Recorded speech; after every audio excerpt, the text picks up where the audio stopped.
Hello and welcome to another edition of Julia on fracking. Today we're going to be talking about fracking and fossil fuels. Like the classics, coal, oil, and natural gas, and even tar sands.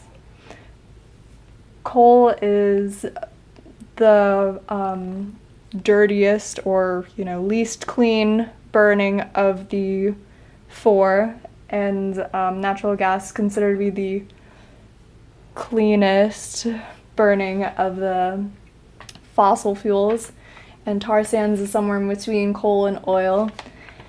But recent studies show that have measured natural gas has been escaping when they've been trying to capture it for burning. So it's been getting into the atmosphere anyway. Yep. Okay. So carbon dioxide. I mean, who even cares? Why do we care about fossil fuels allegedly affecting the environment, global warming, and if it's been on Earth this whole time, why do we even care about relocating it from the Earth's crust to the atmosphere, stratosphere, whatever sphere? And carbon dioxide's natural, so why are we focusing so much on that particular compound and not nitrogen or water, which is the worst of the greenhouse gases? Well, reintroducing carbon dioxide into the carbon cycle is really what's been getting us, because the fossil fuels have been out of the carbon system for so long, and even cutting down a tree introduces carbon dioxide into the carbon system again.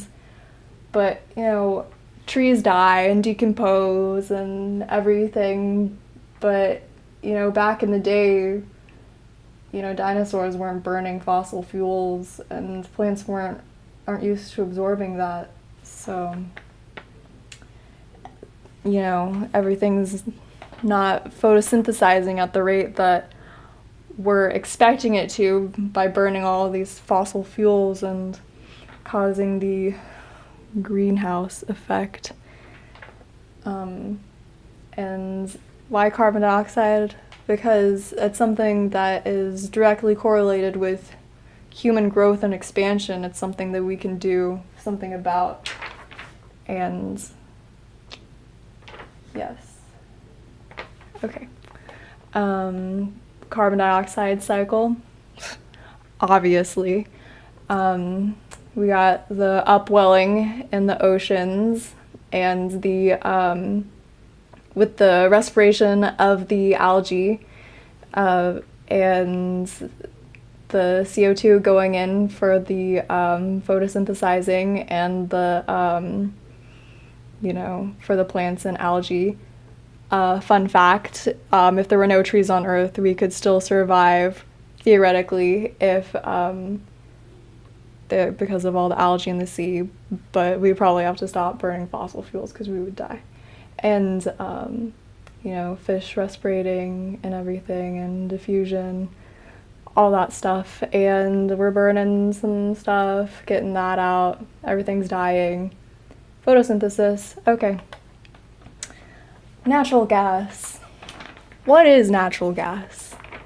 It is a naturally formed gas that is formed when things die and they get squished for thousands of years, and they get really hot.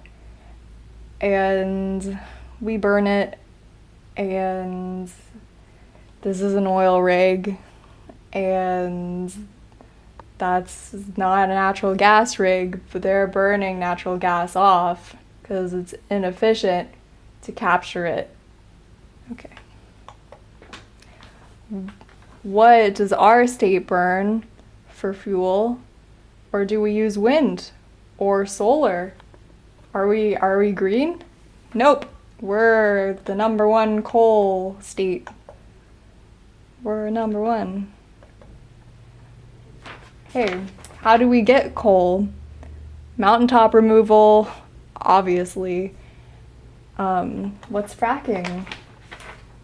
Hydraulic fracturing is the destructive process used to extract natural gas and some petroleum, of course, from shale, which is underground. Well, how does that work, Julia?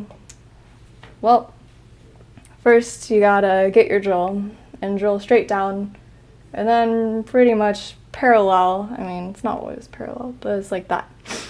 And then you get your drill out, and then you get a tube, and then you go that way. You put your tube in there, and then you put cement in between your tube and where you drilled.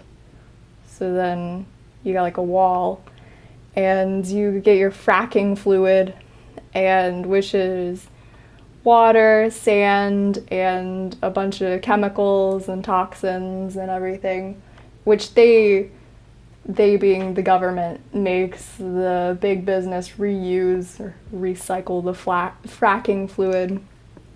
And they put pressure and vibrations in to the drill, and then it fractures it with hydraulics, and that releases the air bubbles, and when they draw back up the fracking fluid, it takes up the petroleum and natural gas with it.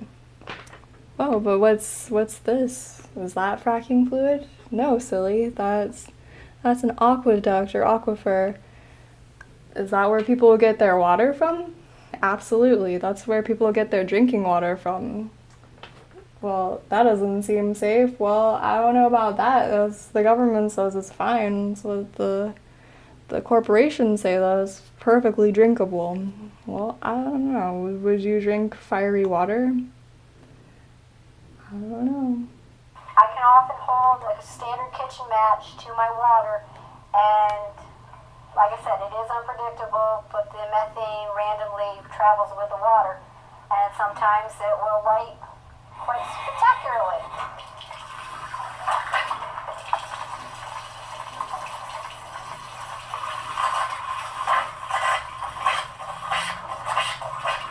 Just like that.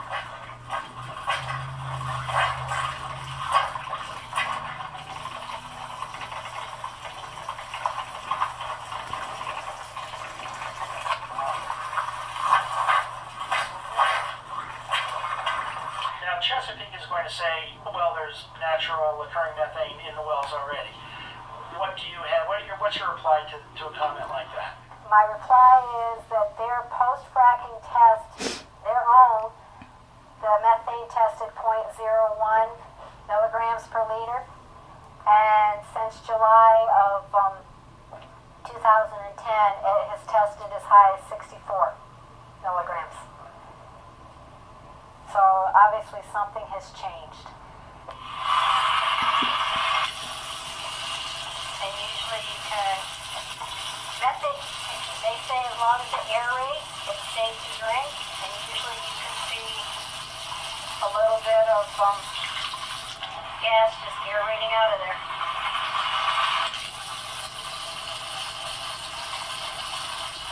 Not really can see it or not. Sometimes you have to hold it this way.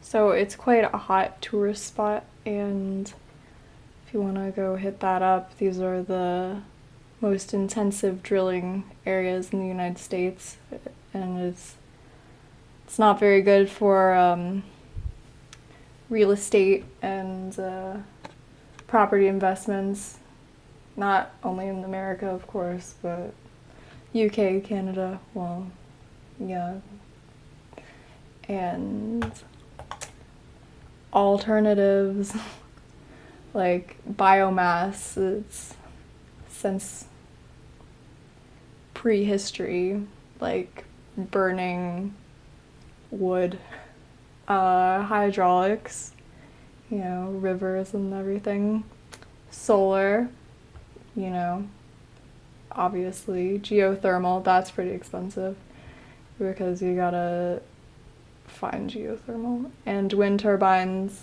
those are pretty big and loud, and yeah, that's it. The end.